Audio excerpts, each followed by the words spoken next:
메리 크리스마스. 네, 그래요. 네, 하나님의 은혜가 여러분들에게 가득하기를 주의 이름으로 축원합니다. 사람들이 색깔을 인지하기 때문에 그 색깔을 판별하고 그 색깔에 따라 반응하잖아요. 그런데 이렇게 녹색과 초록색을 구분하지 못하는 경우를 생맹이라고도 합니다. 사람들이 몇 가지 색깔을 인지할 수 있을까요?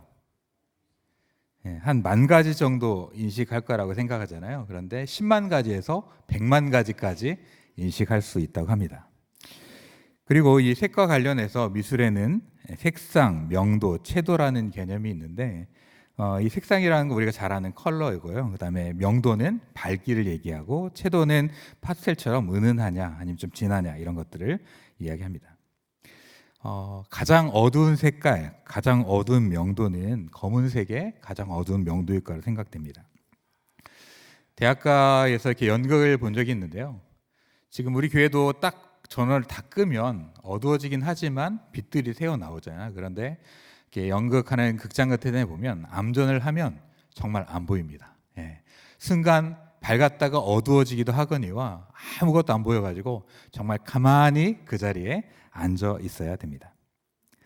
제가 왜 색 얘기를 하냐면 지금 우리가 살아가는 우리나라 또 우리 개인의 삶의 모습들을 이 명도와 색상으로 나타내면 어떤 색깔이고 그리고 어떤 명도일까라는 생각을 해보게 됩니다.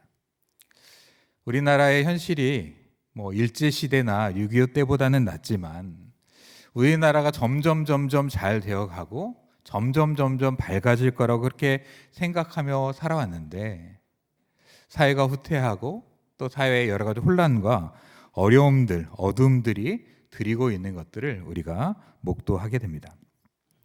나라적으로는 그러는데요. 여러분 개인적으로는 어떻습니까?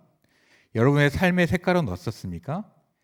우리 저기 빛나는 오후 여전도처럼 블링블링하고 이렇게 반짝반짝 빛나십니까? 아니면 조금 어둡고 또 어두워지고 있습니까?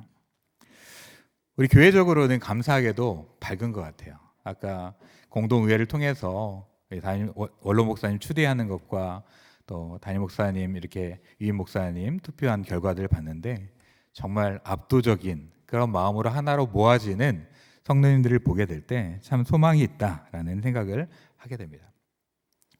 우리가 믿음으로 살아갈 때 우리 개인의 삶에 어둠이 들이기도 하지만 우리의 삶의 상황들 가운데도 어둠이 들이기도 합니다. 오늘 이사야서의 배경은 그 땅에 심한 어두움이 드리워 있던 그 시대에 하나님의 선지자 이사야가 이스라엘을 향해서 이야기하는 하나님의 말씀입니다. 이사야의 이 배경 속에서는 아하스라는 왕이 등장합니다. 7장과 8장을 통해서 이 유다 왕 아하스에게 이 북이스라엘과 아람의 군대에 맞서지 말라. 그를 위해서 아수르의 조공을 바쳐가면서 그 일을 하지 말라고 이야기합니다.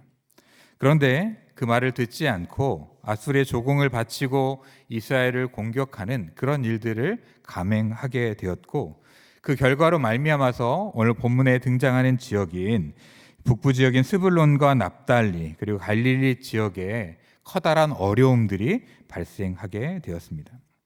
전쟁의 그 후폭풍으로 인해서 사람들이 곤란해지고 힘겨워지고 어려워지게 되었던 것이죠. 수많은 고통과 어려움 가운데 그들이 살아가고 있었습니다. 그런데 그들 가운데에 그 어둠을 타개하는 그 어둠을 전환하는 그런 일들을 하나님께서 행하시겠다라고 말씀하십니다. 우리 2절 말씀 같이 한번 보겠습니다. 시작. 흑암에 행하던 백성이 큰 빛을 보고 사망의 그늘진 땅에 거주하던 자에게 빛이 비치도다. 아멘. 흑암에 행하던 그 백성 가운데에 커다란 빛이 비칠 것이고 사망의 그늘진 땅에 거하던 자들에게 빛이 비친다라고 말하고 있습니다. 어둠은 하나님께서 그의 얼굴을 감추시고 그로 말미암아 심판과 전쟁의 상황을 비유하는 표현입니다. 그들이 하나님께 심판을 당하고 그리고 전쟁으로 말미암아서 삶의 모든 터전들이 파괴되고 곤고하고 힘겨운 상황 가운데 놓이게 되었죠.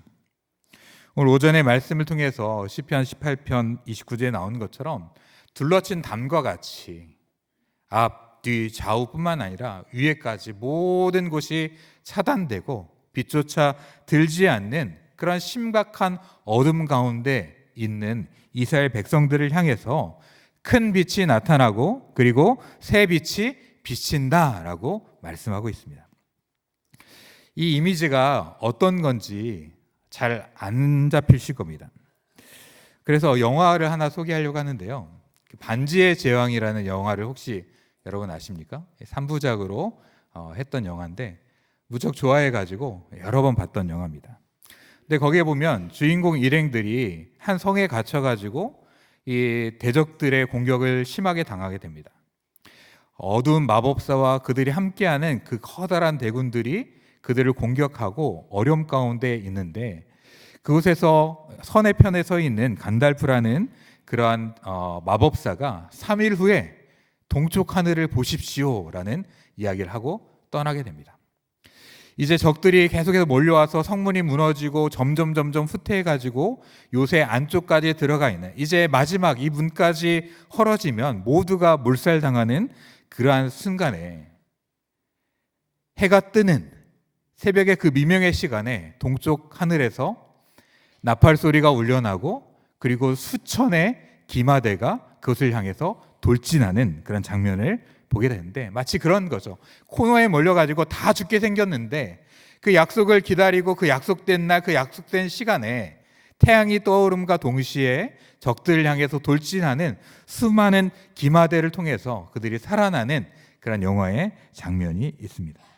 마치 이러한 것처럼 너희를 둘러싼 그 어두움과 그 흑암과 그 힘겨움들을 다 몰아내는 놀라운 빛이 등장할 거다라고 이사야를 통해서 선포하고 있는 것이죠. 바로 이 말씀은 아수르의 공격으로부터 이스라엘이 벗어나고 보호받을 것을 말하는 내용입니다. 그리고 또한 이 말씀은 이후에 등장하는 히스기야와 요시야를 상징하는 그런 말씀이기도 합니다.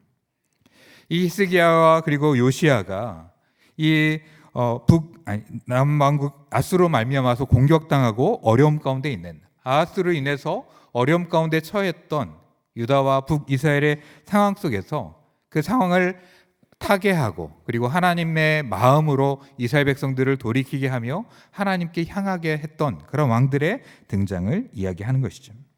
하지만 이것은 부분적인 성취에 불과했고 온전하게 이스라엘을 해방시키거나 또 이스라엘을 자유롭게 하는 것은 아니었습니다. 바로 이 빛은 등장하게 될 그 큰 빛은 이 어둠을 타개할 그 빛은 바로 예수님을 상징하는 것이었고 실제로 예수님께서 이 땅 가운데 오셔서 빛으로 오셨을 뿐만 아니라 오늘 본문에 거론되고 있는 스불론과 납달리 지경 해변에 있는 가버나움에서 사역하시는 모습을 보여줍니다. 마태복음 4장 12절부터 17절까지 예수님께서 요한이 잡히니까 갈릴리로 잠깐 물러가셨다가 그 나사렛을 떠나서 스불론과 납달리 지경 해변에 있는 가버나움에 가셔서 사셨다라고 하면서 어떤 말씀이 이어지냐면 이는 선지자 이사야를 통하여 하신 말씀을 이루려 하심이라. 일러스되 스불론 땅과 납달리 땅과 요단강 저편 해변길과 이방의 갈릴리여 흑암에 앉은 백성이 큰 빛을 보았고 사망의 땀과 그늘에 앉은 자들에게 빛이 빛이었다 하였도다라고 마태는 기록하고 있는 것이죠. 오래전 이사야를 통해서 어둠을 물리치는 그 빛, 전쟁을 그치게 하고 회복을 가져오게 될 그 빛에 대해서 이야기했는데 그리고 그로 말미암아 고통당하던 스불론과 납달리 땅에 대해서 이야기했는데 예수님께서 등장하시고 그곳에서 본격적인 사역을 시작하시면서 이 이사야의 말씀을 온전하게 이루시죠. 그리고 17절에 보면 이때부터 예수께서 비로소 전파에 이르되 회개하라 천국이 가까이 왔느니라 라고 말씀하시게 됩니다. 외세의 공격으로 말미암아서 고통당하던 땅에 전쟁이 그치고 그 땅의 전쟁을 해소할 임금의 등장을 예고한 것처럼 죄와 사망의 권세 가운데 흑암의 고통 가운데 거하던 수많은 사람들 또 당시의 유대인들 가운데에 예수님께서 나타나심으로 말미암아서 진정한 어둠을 타개하는 진정한 빛이 되는, 그 어둠 속에서 고통받고 소망 없이 살아가는 그들에게 생명을 비추는 빛으로 예수님께서 오신 줄 믿습니다. 요한복음에 보면 이렇게 말씀합니다. 1장에 보면 그 안에 생명이 있었으니 이 생명은 사람들의 빛이다 라고 하면서 예수님을 말씀과 빛으로 묘사합니다. 하지만 빛이 어둠의 빛이되 어둠이 깨닫지 못하더라 라고 말하고 있죠. 그 어둠을 타게 하기 위해서 빛이 오셨지만 그 당시에 많은 사람들이 알지 못하고 그 빛을 거부하거나 받아들이지 않았습니다. 하지만 요한은 1장 12절에 영접하는 자 곧 그 이름을 믿는 자들에게는 하나님의 자녀가 되는 권세를 주신다라고 말씀하시면서 그 빛 대신 주님을 영접하는 자들에게 생명과 소망을 주심을 말씀하고 계신 것이죠. 우리가 성탄절을 기뻐하고 감사하고 또 기념하는 이유는 다른 데 있는 것이 아니라 바로 빛 대신 예수께서 우리 가운데 오셨기 때문입니다. 하나님의 약속받았던 그 빛, 하나님의 약속되었던 그 아들이 우리 가운데 오셨기 때문에 우리가 성탄절을 기념하고 기뻐하며 즐거워하는 것이죠. 그리고 또한 하나님의 언약 가운데 오시는 그분은 빛일 뿐만 아니라 진정한 왕이 되십니다. 오늘 본문 3절에 보면 이렇게 기록되어 있습니다. 우리 3절과 4절 한번 같이 보겠습니다. 시작. 주께서 이 나라를 창성하게 하시며 그 즐거움을 더하게 하셨으므로 추수하는 즐거움과 탈취문을 나눌 때의 즐거움 같이 그들이 주 앞에서 즐거워하오니 이는 그들이 무겁게 맨 멍에와 그들의 어깨의 채찍과 그 압제자의 막대기를 주께서 꺾으시되 미디안의 날과 같이 하셨음이니이다. 아멘. 바로 그분은 진정한 통치자로서 진정한 왕으로서 오셔서 진정한 승리를 그들 가운데 그 백성 가운데 허락해 주신다는 말씀이죠. 이사야는 아하스 같은 그런 악한 왕이 아니라 의로운 왕이 남유다를 통치함으로써 창성하게 될 뿐만 아니라 하나님을 즐거워하게 될 것이다. 그리고 외세의 공격을 이겨내고 싸움에서 승리할 것을 말하고 있는 것이죠. 실제로 히스기야 왕 때 아수르의 공격을 이겨냅니다. 그리고 그의 손자 요시야는 북이스라엘 지역까지 가서 우상을 파괴하고 하나님을 섬기게 하는 그런 일들을 하게 됩니다. 그 나라가 다시금 왕성하게 되고 즐거움을 주시고 그리고 추수하는 것을 거둬들이는 기쁨, 그리고 적들을 무찌르고 탈취물을 얻는 것과 같은 그런 기쁨을 그들 가운데 주신다 말씀하시죠. 그리고 그들을 누르고 있던 수많은 억제와 그리고 멍에와 채찍과 그들 압제하는 막대기들을 제거해 주실 것을 말하고 있는 것이죠. 이렇게 히스기야와 요시야 때에 하나님의 은혜로 말미암아 적들을 이겨내고 우상을 몰아내고 하나님의 나라로 서는 것 같았지만 결국 북이스라엘이나 남유다는 어떻게 됩니까? 다시 죄를 짓고 부패하고 바벨론의 손에 망하고 맙니다. 히스기야나 요시야가 왕으로서의 승리를 가져오긴 했지만 불완전한 승리였던 것이죠. 하지만 예수님께서 이 땅 가운데 오심으로 말미암아서 모든 사람들을 누르고 있는 그 어둠의 권세를 물리쳐 주시고 사람들을 누르고 있는 그 많은 멍에와 그리고 채찍과 압제의 막대기를 제거해 주신 줄 믿습니다. 여러분 예수님 믿으면서 자유하시고 기쁘시나요? 안 그러신 것 같군요. 안타깝습니다. 저는 기쁘고 감사합니다. 저는 예수님을 만나고 예수님을 인격적으로 받아들인 후에 삶이 정말 달라졌어요. 물론 어릴 때부터 기독교 문화 속에 있었고 예수님을 부인하는 건 아니었지만 나의 깊은 어둠 가운데 찾아오시는 주님을 어떤 이미지적인 그러한 것으로 받아들이고 저에게 임하셨던 그 순간이 있어요. 칠흑같이 어두운 그 지하실, 뻘이 있는 그곳에 그 주님께서 오셔가지고 울고 있는 한 아이와 같은 나를 안으시고 밝은 곳으로 끌어올리시는 그러한 이미지 속에서 제가 회심하고 정말 주님을 인격적으로 만났는데 그 후에 저의 삶이 완전히 달라졌고 주님이 주신 기쁨과 감격과 즐거움이 있고 또한 그러한 은혜 속에서 지금까지 사역해 왔습니다. 다시금 질문하겠습니다. 여러분 예수님 믿고 기쁘고 즐거우시고 감격이 있으십니까? 억지로 한 거 아니죠? 네, 그래요. 우리의 어둠을 물리쳐 주셨잖아요. 우리가 증인이잖아요. 이 말씀은 그저 말장난이 아니고 비유가 아닙니다. 우리의 삶 가운데 이루어진 하나님의 역사에 대한 분명한 예언이고 선포이며 성취인 줄 믿습니다.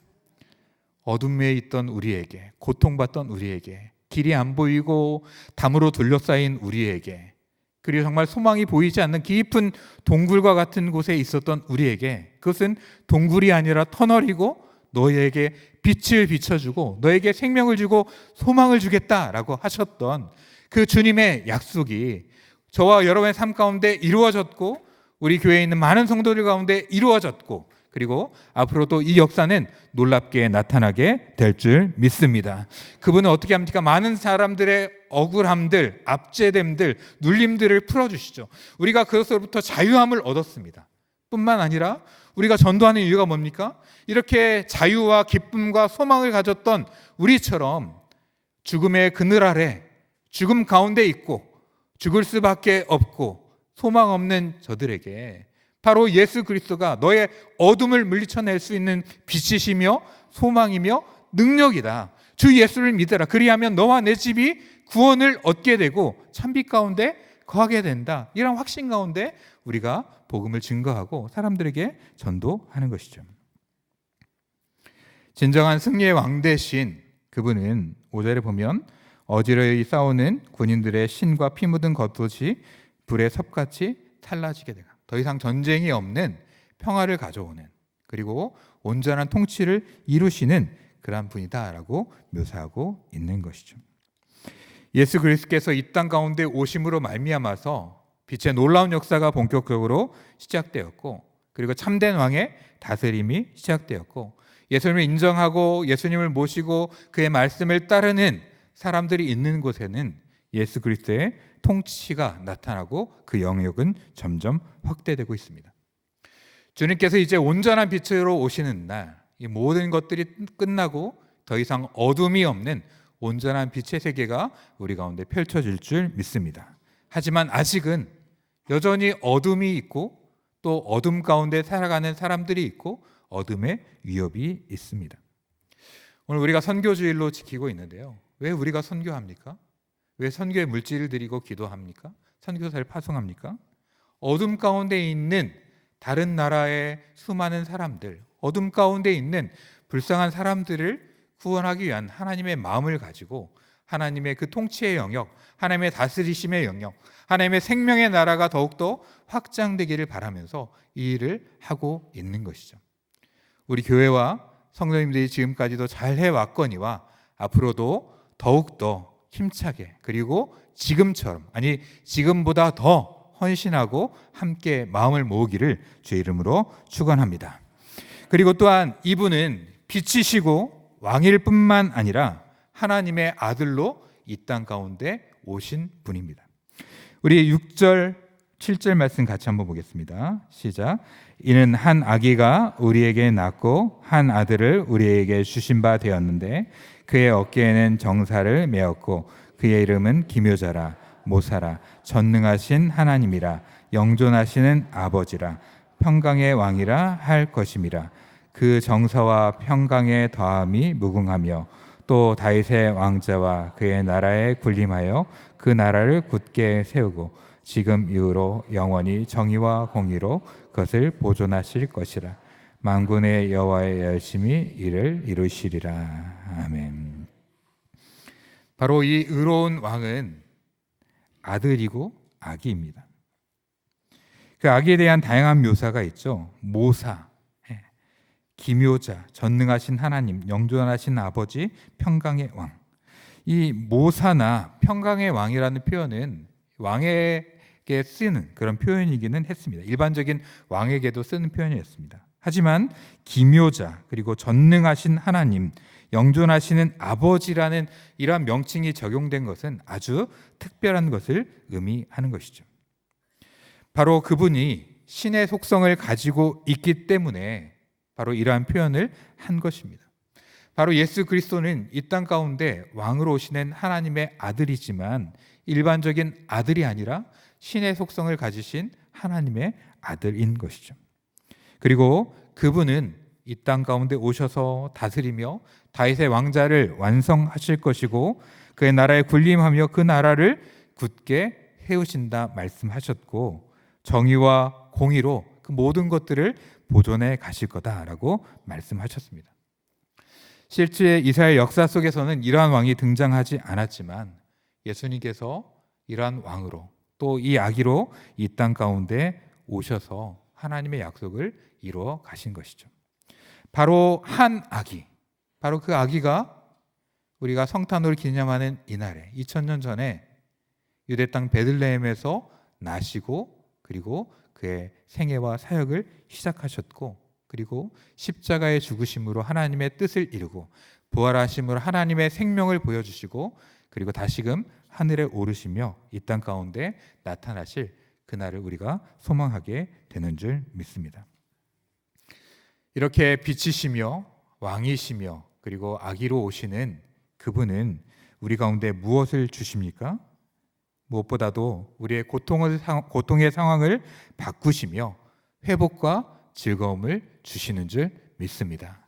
우리가 성탄에 기뻐하는 이유는 바로 이러한 고통을 벗어나게 하실 우리 가운데 약속하신 그분이 우리 가운데 오셨기 때문이죠. 그리고 한 아기로 오신 그분을 우리는 기억합니다. 그리고 중요한 것은 하나님께서 이 아기를 통해서 자신의 어떤 모습을 보이시냐면 7절 후반부에 보면 어떤 말씀이 있습니까? 만군의 여호와의 열심히 이를 이루시리라. 하나님의 열심을 가지고 이것을 이루어 가신다라고 말씀하고 있습니다. 주님께서 이 땅에 오셨을 뿐만 아니라 그의 사역을 감당하시고 그의 일을 하시는 과정 가운데 여호와의 열심히 일하셨고 또한 아버지와 아들의 이름으로 승천하시면서 우리 가운데 해주신 성령께서 우리 가운데 이 일을 해가시는 줄 믿습니다. 아까 제가 도입에 여러분의 삶의 색깔은 어떠냐고 물었는데 혹시 회색이고 어두워지고 또한 빛을 점점 잃어가고 있다면 바로 그 문제를 해결하기 위해서 우리에게 참된 빛과 소망을 주기 위해서 하나님께서 그의 아들 독생자 예수를 우리 가운데 평강의 왕으로 또 우리 가운데 놀라운 왕으로 보내어 주신 줄 믿습니다. 그분을 붙잡고 여러분 삶 가운데 있는 어둠을 몰아내고 여러분 가운데 생명의 밝음이 임하기를 주의 이름으로 축원합니다. 여러분을 두르고 있는 어떠한 담과 그리고 어떠한 장벽이 있다 할지라도 주님께서 그 모든 것들을 파쇄하여 주실 줄 믿습니다. 우리의 삶에 어떠한 어둠이 관영할지라도 하나님께서 그 예수님을 통하여서 그 어둠을 파쇄하며 우리 가운데 참된 빛을 비추어 주실 줄 믿습니다. 말라기에 보면 여호와를 경외하는 자에게 하나님의 그 태양이 떠올라서 치료하는 광선을 그 가운데 비추시며 마치 송아지가 뛰는 것 같이 그렇게 뛰며 기뻐하리라 라고 말씀하셨는데 바로 그리스도의 오심은 이러한 일들의 시작이고 우리의 기쁨의 시작인 줄 믿습니다. 성탄의 의미를 잃어가는 이 시대 가운데에 주님께서 어떠한 모습으로 어떠한 존재로 우리 가운데 오셨고 어떠한 약속 속에서 오셨고 어떻게 약속을 이루셨고 그리고 남은 그 한 가지 약속을 어떻게 이루어 가실지를 소망하며 하나님께 영광을 올려드리고 빛 가운데 거하는 참된 어둠을 몰아내는 빛 가운데 거하는 저와 여러분이 되기를 주의 이름으로 축원합니다. 같이 기도하겠습니다. 사랑과 은혜의 주님, 우리의 삶 가운데 깊은 흑암이 두리우고 어둠 가운데 있었지만 하나님께서 약속하신 그 빛을 우리 가운데 보내어 주심으로 말미암아서 우리를 구원하시고 우리를 그 고통 가운데서 건져주시고 소망을 주신 줄 믿습니다.